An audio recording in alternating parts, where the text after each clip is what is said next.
لله الذي هدانا لهذا وما كنا لنهتدي لولا أن هدانا الله والصلاة والسلام على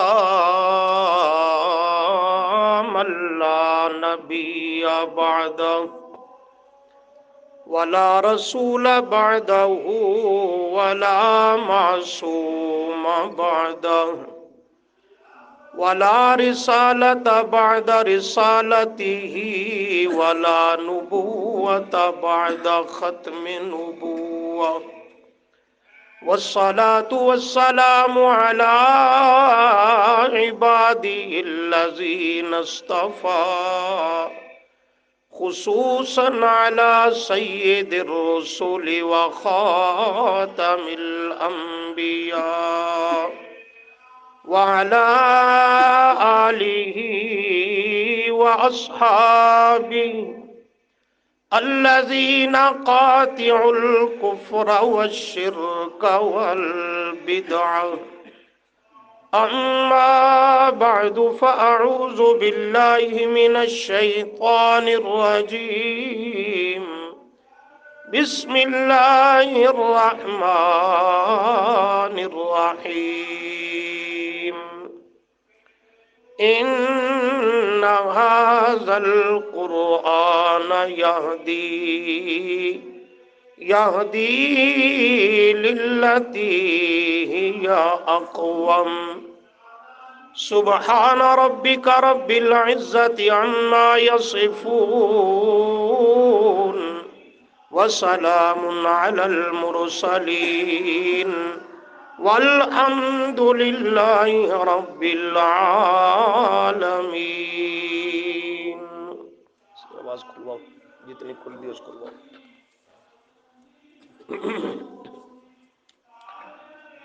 انتہائی معزز اور مکرم دوستوں، بزرگوں، عزیز ساتھیوں، آج کا یہ خوبصورت پروگرام اور تقریب جس میں قرآن کریم فرقان حمید کی شان اور عظمت اور اس کا عنوان اور پیغام آپ دوستوں کے گوش گزار کرنا مقصود ہے. اللہ تعالیٰ نے اس انسانیت کے آخری دور میں قرآن مقدس کو نازل فرما کر اپنا آخری ہدایت نامہ اور حجت نامہ اس انسانیت کے آخری دور میں عطا کر کے اللہ نے حجت کو تمام کر دیا، عذر کو تمام کر دیا، اور پھر اسے اللہ نے قیامت تک کے لیے محفوظ کر دیا کہ جب بھی کسی بھی دور اور زمانے کا انسان ایمان اور ہدایت کو حاصل کرنا چاہے تو اس کے لیے یہ 30 پاروں کا خزانہ موجود بھی ہے اور محفوظ بھی ہے کہ اس سے آ کر کے وہ اپنا ایمان اور ہدایت کو حاصل کر سکتا ہے. خوش نصیب اور سعادت مند ہے وہ انسان جو اول اس کی شان اور عظمت کو سمجھتا اور پہچانتا ہے، اور پھر اس میں غور و فکر اور تدبر کر کے اس کے نزول کے مقصد اور اس کے موضوع اصلی کو پہچانتا ہے، اور پھر اسے دل و جان سے قبول کرتا ہے. یہی ہے دونوں جہانوں میں سعادت اور سرخروئی پانے والا انسان. لیکن وہ محروم القسمت اور بدبخت جس نے اللہ کی کتاب کی نہ عظمت کو پہچانا، نہ اس کے پیغام اور اس کے عنوان کو جانا، وہ دنیا کے اندر وقت کا بادشاہ کیوں نہ بن جائے، وقت کا وزیر اعظم کیوں نہ بن جائے، دنیا کا عہدہ اور اقتدار کیوں نہ حاصل کر لے، دنیا کے مال و متاع کو جمع کر لے، لیکن اس سب کے باوجود اگر اس کا سینہ قرآن کی عظمت سے خالی ہے، اس کے پیغام اور دعوت سے خالی ہے، تو وہ خسرت دنیا والآخرہ، دنیا میں بھی رسوا ہے، آخرت کے اندر بھی ذلت اور رسوائی اس کا مقدر بننے والی ہے۔ تو سب سے اساسی نقطہ اور بنیادی یہ ہے کہ اول اس کی عظمت کو پہچانا جائے، اس کی شان اور مقام اور مرتبے کو سمجھا اور پہچانا جائے۔ آج معاشرے کے اندر سب سے بنیادی المیہ یہی ہے کہ لوگوں نے ہر چیز کو جانا پہچانا، لیکن قرآن مقدس کی شان اور عظمت کو نہیں پہچانا۔ اگر اس کی عظمت دل کے اندر موجود ہو، اس کا اصلی مقام اور مرتبہ موجود ہو، تو کبھی انسان قرآن کی دعوت کو ٹھکرا نہیں سکتا، کبھی انسان قرآن کے پیغام سے روگردانی کر نہیں سکتا۔ کرتا یہ جرم انسان تب ہے کہ اس کے دل کے اندر قرآن سے زیادہ اور اس کے مد مقابل کئی اور کتابوں کی، نصابوں کی، لکھتوں کی اور کوئی آبا پرستی کا مریض ان نام نہاد بزرگوں کی اس کے دل و دماغ میں اہمیت اور رعب موجود ہوتا ہے، قرآن کو ثانوی حیثیت دیتا ہے، ان چیزوں کو اول حیثیت دیتا ہے۔ جب قرآن کی عظمت بھی دل میں نہیں ہوگی، اس کی عظمت کو پہچانا ہی نہیں ہوگا، تو اس کے بیان کردہ مسئلہ اور پیغام کی بھی اس کے ہاں کوئی حیثیت اور قدر و قیمت پیدا نہیں ہو سکتی۔ اس لیے میرے دوستو، سب سے بنیادی امر یہ ہے کہ اول رب کے کلام کو سمجھا جائے، اس کی شان و عظمت پہ غور کیا جائے، اور میرے محبوب صلی اللہ علیہ وسلم کی محنت کا طرز اور طریق بھی دیکھیں، خود قرآن مقدس کا انداز اور مضمون دیکھیں، تو اول قرآن مقدس اس اپنی شان اور عظمت پہ زور دیتا ہے۔ توجہ میری طرف، قرآن مقدس کی عظمت کو بیان کیا گیا اور اس کو منوایا گیا اس رنگ میں کہ یہ اللہ کا کلام ہے، ساری کائنات وہ اللہ کی مخلوق ہے، لیکن قرآن واحد وہ خزانہ ہے جو مخلوق نہیں، میرے رب کی صفت اور شان ہے۔ توجہ رکھنی ہے تھوڑی دیر کے لیے، پریشان نہیں ہونا۔ قرآن مقدس یہ رب کی صفت ہے، یہ رب کی شان ہے، یہ رب کا کلام ہے، اور اس کا متکلم خود کائنات کا رب رحمان ہے۔ یہ اس کے کلام کا خزانہ اور مجموعہ آج 30 پاروں کی صورت میں موجود ہے۔ قرآن مقدس کی عظمت کو میرے محبوب نے اپنی زبان اقدس سے بھی بیان کیا، اور عمل کی صورت میں بھی اپنی امت کے سامنے نمونہ پیش کیا۔ صرف چند اشارے کرنا چاہوں گا۔ قرآن مقدس کی عظمت کا میرے آقا کے ہاں یہ عالم ہے کہ آپ صلی اللہ علیہ وسلم نے اس پہ عمل کر کے امت کو دکھایا اور تعلیم دی کہ اور مخلوق کی نیکوکار ہستیاں، اولیاء، مقربین، شہداء، صدیقین کا مقام تو رہا اپنی جگہ، خود میرے محبوب صلی اللہ علیہ وسلم کہ ساری مخلوقات جمیع اشیاء سے بڑھ کر شان اور عظمت ہے تو وہ آمنہ کے لال کی ہے صلی اللہ علیہ وسلم۔ میرا نبی ہر صفت میں با کمال ہے، ہر خوبی میں بے مثال ہے، حسن و جمال کو دیکھے میرے آقا کا ثانی کائنات میں نہیں ہے، اخلاق عالیہ کے اندر دیکھے میرے محبوب کی نظیر کائنات پیش نہیں کر سکتی۔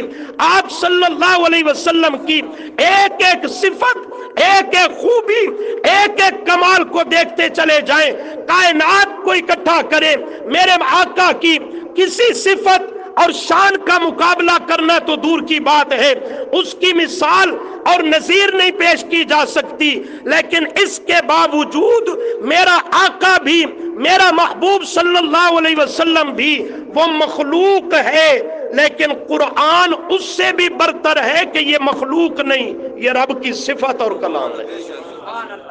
یہ رب کی صفت اور کلام ہے۔ تو جب رب کی صفت اور کلام ہے تو اس کا شان، مقام اور مرتبہ ساری کائنات سے بلند و برتر ہے۔ میرے محبوب صلی اللہ علیہ وسلم کی شان و عظمت اپنی جگہ پر حق ہے، لیکن اس کے باوجود میرا رب الصمد ہے۔ کیا ہے؟ الصمد کا معنی بے نیاز، بے پرواہ، غیر احتیاجی سے پاک، جسے کسی کی احتیاجی نہ ہو، جو کسی کے نام سے بھی مجبور نہ ہو، کسی کے کام سے بھی مجبور نہ ہو، کسی کی شخصیت سے بھی مرعوب نہ ہو، وہ الصمد بے نیاز ہے۔ چاہے تو کسی عام انسان کی دعاؤں اور التجاؤں کو سن کر شرف قبولیت عطا کر دے، اور نہ چاہے تو کوئی عقیدے کا مریض میرے محبوب کا نام نامی اس میں گرامی بھی پیش کرے تو وہ مرضیوں کا بادشاہ ہے، اس کو رد کر دے، کون ہے اس سے پوچھنے والا۔ ایک جملے کی اصلاح کرنا چاہتا ہوں کہ میرے محبوب صلی اللہ علیہ وسلم کا نام لے کر رب سے جو مانگا جائے وہ ضرور ملتا ہے، کوئی یہ ضابطہ نہیں ہے، کوئی یہ ضابطہ نہیں۔ وہ تو وراء الورا ذات ہے، نام لے کر مانگنے سے ضرور کیسے ہو سکتا ہے؟ خود میرے محبوب صلی اللہ علیہ وسلم مانگتے ہیں، رب کے حضور دعائیں التجائیں کرتے ہیں۔ حضرت ابراہیم علیہ السلام قوم لوط کے معاملہ میں فرشتوں سے جدال اصرار کرتا ہے، مگر میرے رب نے نہیں چاہا جسے اسے شرف قبولیت عطا نہیں کیا۔ وہ بے نیاز الصمد ذات ہے۔ عرض کر رہا تھا اللہ کے محبوب صلی اللہ علیہ وسلم شان، عظمت، مقام، مرتبے میں ساری کائنات سے بلند و برتر ہے، آپ کا ثانی کائنات میں نہیں ہے، لیکن اس کے باوجود قرآن کی عظمت کا یہ عالم ہے کہ آپ صلی اللہ علیہ وسلم بھی جہاں قرآن کی بات آ جائے وہاں اپنی بات پیچھے کر لیتے ہیں، قرآن کے امر کو نافذ کر دیتے ہیں۔ یہ نقطہ سمجھنا ہے۔ نہیں یہ نہیں، ادھر سے اپنا فرمان پیچھے کر لیتے ہیں لیکن قرآن کا امر نافذ کر دیتے ہیں۔ کیسے؟ آپ صلی اللہ علیہ وسلم نے ایک موقع پر قسم اٹھا لی آئندہ شہد استعمال نہیں کروں گا۔ مشہور واقعات ہیں، آپ نے سنے ہیں۔ میں اصل کسی اور نقطے کی طرف جانا چاہتا ہوں، یہ صرف تمہید رکھ رہا ہوں، آپ نے اشارات پہ غور کرنی ہے۔ شہد آئندہ استعمال نہیں کروں گا، اس پر آپ نے قسم اٹھا لی۔ قسم اٹھائی، فوراً اللہ کریم نے قرآن کو نازل کیا۔ 28واں پارہ سورۃ التحریم، اللہ کریم فرماتے ہیں یا ایھا النبی، آئے نبی، یا ایھا النبی، آئے نبی صلی اللہ علیہ وسلم۔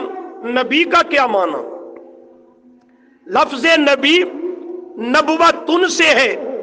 نبوہ عربی میں کہتے ہیں ٹیلے کو، اپنی بولش کیا دے ہو، ٹبا، ٹبا، ٹیلا، اسے نبوتن کہا جاتا ہے۔ کیوں؟ اس لیے کہ وہ سطح زمین سے اونچا ہوتا ہے، سطح زمین سے بلند ہوتا ہے، اس لیے اس کو نبوہ عربی میں کہا جاتا ہے۔ تو نبی کو نبی اس لیے کہا جاتا ہے کہ وہ ہر صفت، خوبی اور کمال میں اپنی پوری امت اور تمام مخلوقات سے اونچا اور بلند ہوتا ہے۔ تو یا ایھا النبی لما تحرم، نبی کا معنی کرے تو معنی یہ بنے گا آئے بلند شان والے، آئے اونچی شان اور عظمت والے، لما تحرم، کیوں آپ نے حرام کر لیا، ما اس چیز کو احل اللہ لکا، جسے اللہ نے آپ کے لیے حلال بنایا، آپ نے اوپر اپنے اس کو کیوں حرام کر لیا؟ اللہ کریم کی قرآن کی یہ آیت نازل ہوتی ہے میرے محبوب صلی اللہ علیہ وسلم کا فرمان آئندہ شہد نہیں استعمال کروں گا، یہ حدیث بن گئی، بخاری میں بھی ہے، مسلم میں بھی ہے، متفقن علیہ حدیث ہے۔ لیکن ادھر قرآن آتا ہے، میرے محبوب جس چیز کو میں نے حلال کیا آپ نے اپنے اوپر حرام کیوں کر لیا؟ قد فرض اللہ لکم تحلۃ ایمانکم، اپنے حلف قسم کو توڑ دیں، کفارہ ادا کریں، شہد کو استعمال کریں، اس لیے کہ حلت و حرمت کا قانون اور اختیار کائنات کے رب کے پاس ہے۔ اللہ کریم کے علاوہ اس کے حلال کو حرام کوئی نہیں کر سکتا، اس کے حرام کو حلال کوئی نہیں کر سکتا۔ حلال بھی کرے کائنات کا رب کرے، حرام قرار دے کائنات کا رب قرار دے۔ اللہ کریم فرماتے ہیں آپ حلت و حرمت کے بیان کرنے والے اور داعی تو ہیں، شے کو حلال کرنا یا حرام رکھنا یہ کس کی شان ہے؟ سارے بولو کس کی شان ہے؟ یہ کس کی شان ہے؟ اللہ ہی کی شان ہے۔ میرے محبوب صلی اللہ علیہ وسلم حدیث میں آتا ہے آپ کی آنکھوں مبارکہ سے آنسو برسنے لگے، اور یہ آیت سورہ تحریم کی بار بار پڑھتے ہیں، قسم کو توڑا، کفارہ ادا کیا، لیکن قرآن کے امر کو نافذ کر دیا۔ اپنی صحیح حدیث آج تو پیش کرتا ہے نا ملا، جس کا نہ سر نہ پاؤں، من گھڑت، صرف میرے آقا کی طرح منسوب وہ روایتیں اور حکایتیں، قصے، کہانیاں قرآن کے مد مقابل لاتا ہے۔ یہ بخاری و مسلم کی صحیح سند کی حدیث ہے، میرے محبوب کا سچا فرمان ہے، لیکن قرآن کی آیت نازل ہوتی چلی گئی، میرے محبوب نے خود اپنا فرمان پیچھے کر لیا، قرآن کا حکم نافذ کر کے امت کو تعلیم دے دی۔ قرآن کی عظمت کا یہ تقاضا ہے، اس کے شان اور مقام کا یہ تقاضا ہے، جہاں قرآن بول جائے وہاں کائنات کی کوئی چیز کام نہیں آ سکتی، ہر چیز کو اس کے تابع کر دیا جائے گا، قرآن کو کسی کے تابع نہیں کیا جا سکتا۔ اور نمونہ دیکھیے، غزوہ احد کا مقام ہے، آپ صلی اللہ علیہ وسلم بنفس نفیس اس غزوہ میں شامل ہیں، اور میرے محبوب صلی اللہ علیہ وسلم خود میدان جنگ میں اترتے ہیں، قتال جہاد کر رہے ہیں۔ چلتے چلتے آپ صلی اللہ علیہ وسلم کے سر مبارک کو زخمی کر دیا جاتا ہے، دانت مبارک میرے آقا کا شہید کر دیا جاتا ہے، آپ کا چہرہ انور خون سے لت پت لہولہان ہو جاتا ہے۔ آپ صلی اللہ علیہ وسلم ضعف اور کمزوری کی وجہ سے ایک گڑھے میں گر جاتے ہیں، صحابہ سہارا دے کر کے اٹھاتے ہیں۔ آپ صلی اللہ علیہ وسلم نے بشری تقاضے کی بنیاد پر ایک جملہ ارشاد فرمایا جو بخاری میں بھی ہے، مسلم میں بھی ہے، دیگر کتب احادیث میں بھی موجود ہے۔ آپ نے فرمایا کیف یفلح القوم شجوا رأس نبیہم، کیف یفلح القوم شجوا رأس نبیہم، بھلا وہ قوم کیوں کر کامیاب ہو سکے گی، کیسے فلاح پا سکتی ہے جس نے اپنے پیغمبر کی تعلیمات کو سمجھنے کی بجائے، قبول کرنے کی بجائے، ایمان لانے کی بجائے الٹا پیغمبر سے ٹکرائے، آپ کے مد مقابل آئے، سر مبارک کو زخمی کر دیا، دانت مبارک کو شہید کر دیا، پیغمبر کو خون آلود کر دیا۔ کیف یفلح القوم، یہ مؤکد جملہ بولا کہ ایسی قوم کبھی کامیاب نہیں ہو سکتی، یہ میرے محبوب کی حدیث بن گئی۔ بنی ہے کہ نہیں بنی؟ آپ جو بولے ارشاد فرمائیں وہ کیا بنے گی؟ وہ کیا بنے گی؟ حدیث بنے گی، صحیح سند کی حدیث ہے۔ میرے محبوب یہ ارشاد فرما کر خاموش ہوتے ہیں، ادھر رب کا قرآن نازل ہوتا ہے۔ چوتھا پارہ ہے سورہ آل عمران، فرمایا میرے محبوب لیس لک من الامر شیء، عجیب جملہ ہے یہ قرآن کریم کا، لیس لک من الامر شیء، پیچھے لیسا، آگے الامر، امر پہ الف لام کو داخل کیا، آگے شے کا لفظ مادہ تنعام، پھر اوپر نکرہ مزید تعمیم کے لیے، فٹ ترجمہ یہ کروں گا، لیس لک من الامر شیء، میرے محبوب کون کامیاب ہوگا کون ناکام ہوگا یہ تو معاملہ رہا اپنی جگہ، ایک رتی ذرے کے برابر بھی ما فوق الاسباب ہم نے آپ کو کسی شے کا بھی اختیار عطا نہیں کیا ہے۔ لیس لک من الامر شیء، آج ملا مختار کل مختار جز کی باتیں کرتا ہے، چھوڑ ان چیزوں کو، رب کا قرآن اعلان کرتا ہے ایک ذرے پر تنکے پر کسی ایک معاملہ میں بھی ما فوق الاسباب، ما فوق الاسباب امام الانبیاء صلی اللہ علیہ وسلم کو رب نے اختیار نہیں دیا۔ ہر چیز کا کلی اختیار صرف اور صرف حاصل ہے تو کس کو حاصل ہے؟ مختار کل ہے تو صرف کون ہے؟ مختار کل ہے تو صرف کون ہے؟ اکیلا اللہ ہے۔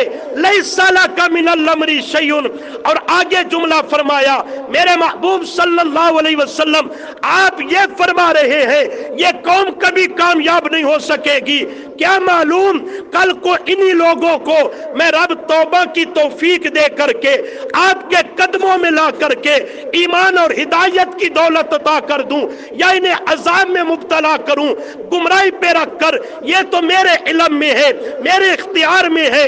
اگر یہ یا ان میں سے بعض آپ کی خدمت میں آ کر ایمان کو قبول کر لیتے ہیں، آپ کے صحابی بن جاتے ہیں، آپ کا جملہ کہا جائے گا میرے آقا نے اپنی حدیث فرمان کو پیچھے کر لیا، قرآن کے فیصلے کو نافذ کر کے امت کو تعلیم دے دی۔ قرآن کی عظمت صرف اسے سینے سے لگا لینا، اس کی تلاوت کرا لینا، بیٹیوں کو جہیز میں دے دینا، قرآن کے اوپر خوبصورت کپڑے کے غلاف چڑھا دینا، قرآن مقدس کو اونچا کر کے الماری اور صندوق میں ادب سے رکھ دینا یہ کافی نہیں ہے۔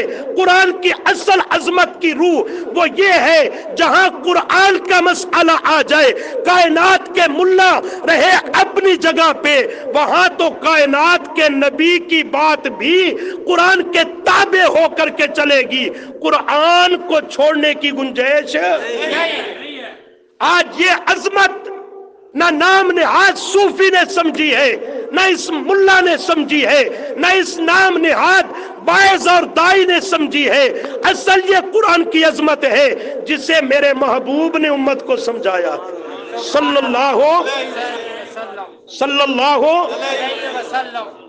ہے توجہ، عظمت کو سمجھایا۔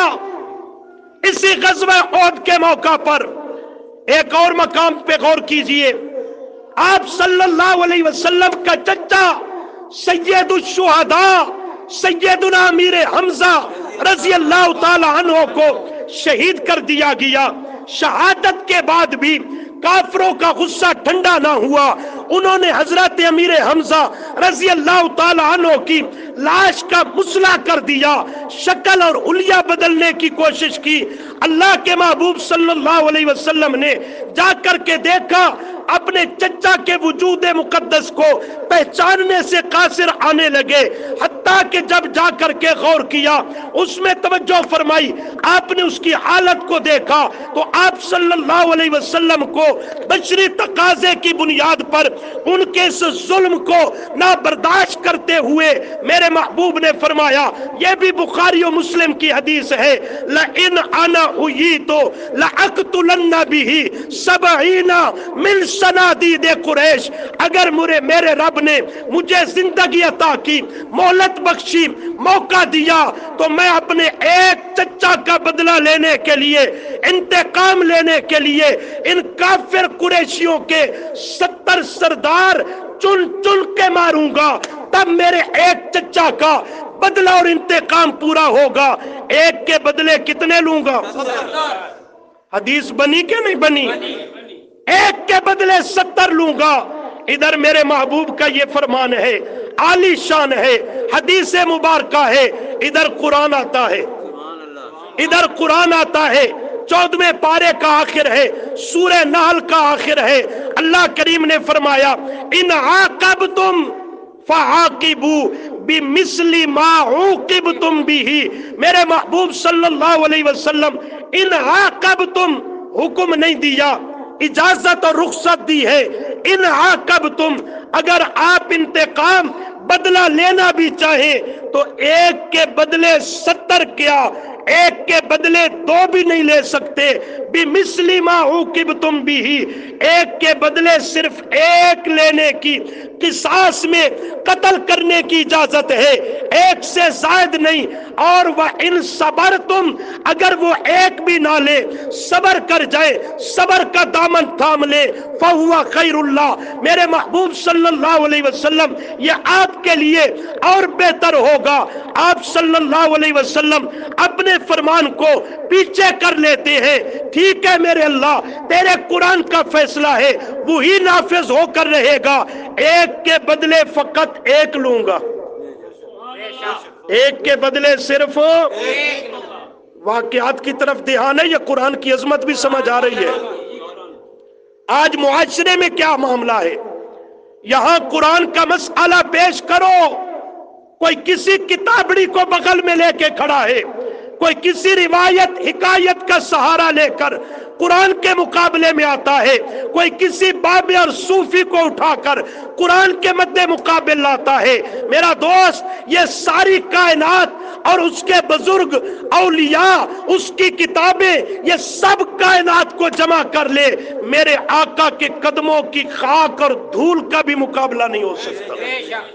ہو سکتا ہے؟ میرے محبوب صلی اللہ علیہ وسلم اپنا فرمان کوئی اور بھی نہیں خود پیچھے کر لیتے ہیں، قرآن کے فیصلے کو نافذ کر دیتے ہیں۔ فرمایا اللہ کے محبوب صلی اللہ علیہ وسلم نے ایک کے بدلے ایک ہی لوں گا، لیکن اللہ کی تقدیر کو کچھ اور منظور تھا، فرمایا یہ تو معاملہ ہی ایسا ہے کہ شاید میں رب ایک کے بدلے ایک بھی نہ لینے دوں، نوبت بھی نہیں آئے گی۔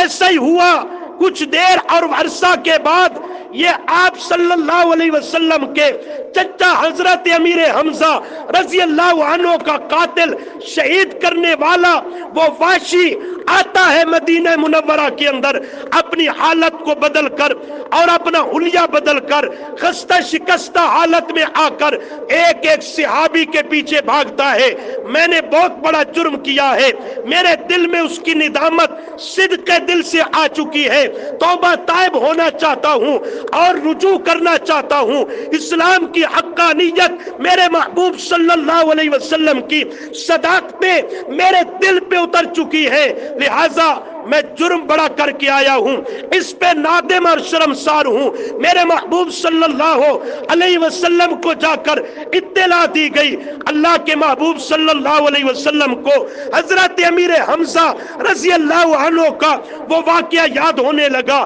آپ صلی اللہ علیہ وسلم اپنے جذبات پہ ضبط کرنے لگے، اتنے میں واشی میرے محبوب کی خدمت میں آتا ہے، توجہ کرنی ہے، جملہ دوں گا، آپ کی خدمت میں حاضر ہوتا ہے اور حاضر ہو کر آپ صلی اللہ علیہ وسلم سے عرض کرتا ہے میں نے بہت بڑا جرم کیا ہے لیکن صدق کے دل سے آیا ہوں، ظاہری نہیں، منافقانہ رنگ نہیں، دل سے نادم ہو کر آیا ہوں، لہذا مہربانی کیجئے مجھے کلمہ اسلام پڑھائیے، بیعت اسلام میری کیجئے اور مجھے اپنے غلاموں میں شامل فرما لیجئے۔ آپ نے کلمہ پڑھایا، بیعت اسلام کی، صحابی بن گیا۔ کون بن گیا؟ حضرت واشی، سیدنا واشی رضی اللہ تعالی عنہ صحابی بن گیا۔ سبحان اللہ، اسلام کی عظمتوں پہ قربان جاؤں، جرم کتنا بڑا کر کے آیا، جرم کتنا بڑا کر کے آیا، لیکن نہیں میرے دوستو، اللہ کے محبوب فرماتے ہیں ان الاسلام یہدم ما کان قبلا، آدمی کتنا ہی بڑا جرم کر کے کیوں نہ آئے، کفر کر کے آئے، شرک کر کے آئے، گھوڑے تازیہ تابوت اور دلدل کی پوجا کرتا کرتا زندگی کے کسی مرحلہ میں پلٹ کے آنے کے لیے تیار ہو جائے، قبر مزار حجر شجر کی پوجا کرتے ہوئے کسی موقع پہ رب اسے ہدایت عطا کر دے اور وہ قبر مزار کی پوجا سے ہٹ کر کے آ جائے. کس سے؟ قبر. میرے عزیز نے بھی مزار کا نام لیا.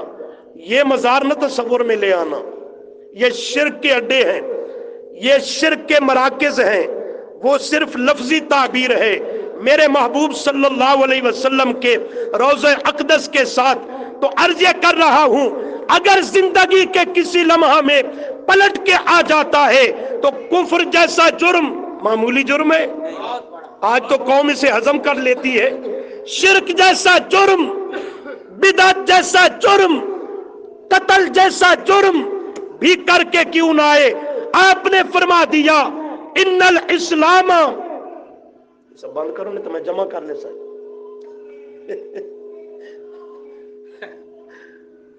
ان الاسلام یہدم ما کان قبلا، اسلام کو رب نے یہ شان بخشا ہے. اسلام کی فطرت میں رب نے یہ عظمت ودیت کر دی ہے. صدق دل سے اسلام قبول کرے، میرا رب پچھلی زندگی کا کھاتا صاف کر دیتا ہے، صاف کر دیتا ہے.